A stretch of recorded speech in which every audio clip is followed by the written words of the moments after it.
Israeli অবরোধে ফিলিস্তিনের গাজায় অনাহারে ৪ বছরের এক শিশুর মৃত্যু হয়েছে। ওই শিশুটির নাম মোহাম্মদ ইয়াসিন।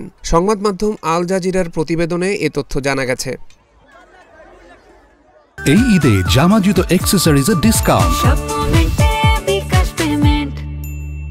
প্রতিবেদনে বলা হয়, ইসরায়েল আরোপিত অবরোধের কারণে খাদ্য, পানি ও মানবিক সহায়তা গাজার বাসিন্দাদের কাছে পৌঁছতে না পারায় ভয়াবহ মানবিক সংকট দেখা দিয়েছে। ক্ষুধার কারণে ৪ বছরের এক শিশু মারা গেছে বলে জানিয়েছে গাজার সিভিল ডিফেন্স কর্তৃপক্ষ।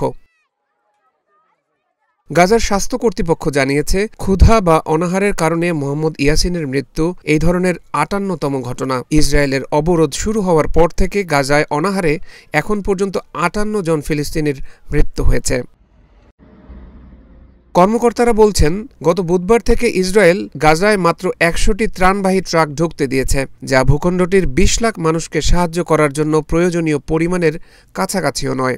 বিশ্ব খাদ্য কর্মসূচি জানিয়েছে, গাজার ৭০,০০০-এর বেশি শিশু বর্তমানে চরম অপুষ্টির সম্মুখীন।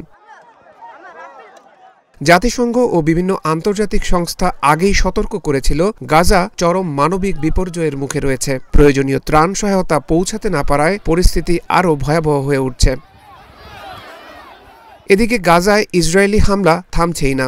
গত শুক্রবার ইসরায়েলের হামলায় এক চিকিৎসকের ১০ সন্তানের মধ্যে ৯ জনই নিহত হয়েছে। এ ঘটনার পরিপ্রেক্ষিতে ইসরায়েলি বাহিনী জানিয়েছে, চিকিৎসকের বাড়িতে হামলার ঘটনাটি তদন্ত করা হচ্ছে।